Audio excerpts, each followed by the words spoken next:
But for the fourth straight night, protests are happening across the country in cities big and small. Some protesters turning violent, attacking police. It's a sign of just how divided our country remains, as you saw earlier in our poll numbers. And ABC's Jim Avila has more on the election fallout. Good morning, Jim.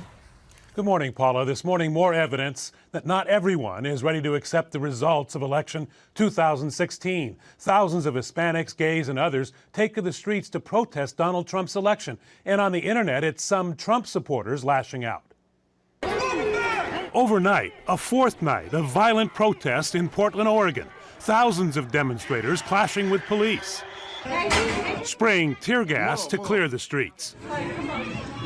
The chaotic scene unfolding as demonstrations were carried out from coast to coast in front of the president-elect's Manhattan Tower, to Los Angeles, where an estimated 10,000 people marched through the streets.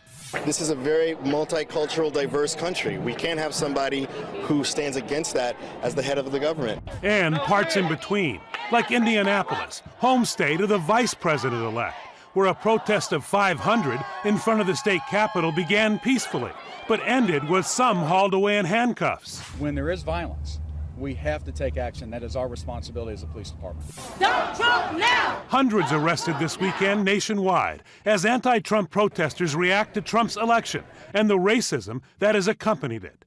The Southern Poverty Law Center saying there have been more than 200 reports of hate-based intimidation and harassment since Election Day on college campuses in Michigan, Massachusetts, New York, and that's not all. At the University of Oklahoma and the University of Pennsylvania, an investigation into a violent racist group chat aimed at African-American students. The FBI brought in to investigate. Penn student Nadia Browning was one of the targets. I wasn't surprised by the hate that was coming my way, but it really hurt because in my lifetime, I've never experienced anything like this before. Some Trump supporters on campus embarrassed by what's going on. We all come together, regardless of who we voted for, and we make it clear that these things aren't acceptable. Yeah, here in Los Angeles, most of the protesters on the street have been peaceful, at least yesterday.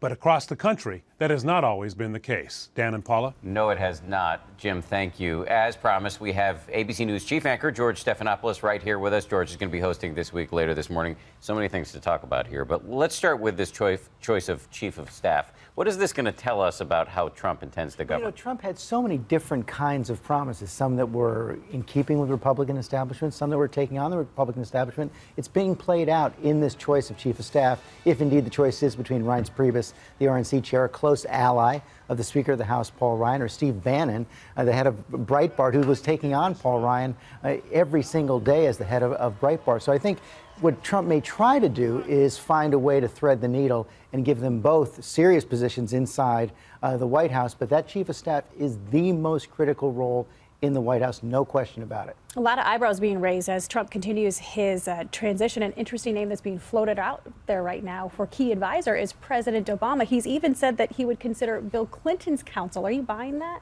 Well, I think he'll call on former presidents. I think there's no question about that. Whether he'll be taking a lot of policy counsel from President Obama, I think that's a little bit tougher to swallow, given the fact that so much of what Donald Trump has said he would do is undo many of President Obama's executive orders in the first day. But we did see a clue. You know, Donald Trump, talking about health care this week, said President Obama advised him to keep the idea that if you have a pre-existing condition, you can buy health insurance, and kids can stay on their parents' insurance plan up until the age of 26. Whether that's possible or not, if you're dismantling Obamacare, is a separate question, but he certainly sort of deferred in that direction. Let's talk about Hillary Clinton now. We're hearing from her really for the first time in a substantive way since she conceded. She got on a conference call and blamed her loss largely on James Comey, the head of the FBI, who came out at the 11th hour and said he was going to take another look at her emails. Some people are angered by this, saying that she needs to take more personal responsibility. Do you think it's fair of her to blame Comey? Well, I think if you look at what was happening in this election, she had a lot of momentum coming out of the third debate. That stalled when that letter came out from Jim Comey, and you know, you had the second letter 10 days later. Listen, when you only have 112,000 votes in Pennsylvania, Michigan, and Wisconsin separating a win from a loss, every little bit does matter. But there were also big forces at work here, and there's no question about that. We've talked about protests the fourth straight night, and some of these protests are turning violent. Upon whom is the onus to really urge calm? Is it on Obama? Is it on Hillary Clinton? Or is it on Trump? It's on all three, I think. And you've seen all of them say the right words coming out of the election. Donald Trump coming right out on early Wednesday morning saying he was hoping to bind the wounds. President Obama saying we have to wish him success as president. And Hillary Clinton doing the same with her gracious concession speech on Wednesday. But, this kind of anger and fear is not going to go. We haven't seen it, these kind of protests in more than 100 years. In the United States following a presidential election. It's not going to go away easily, but I think all three of them do bear some responsibility and are taking it. We are in interesting, intense times in America. George Stephanopoulos, thank you very much. And a reminder, George has a big show this morning. He's going to be speaking with Rudy Giuliani, the vice chair of the Trump presidential transition team. He'll also speak with Keith Ellison, co-chair of the Progressive Caucus, about what's next for the Democratic Party. That's coming up later this morning on This Week, a busy morning right here on ABC.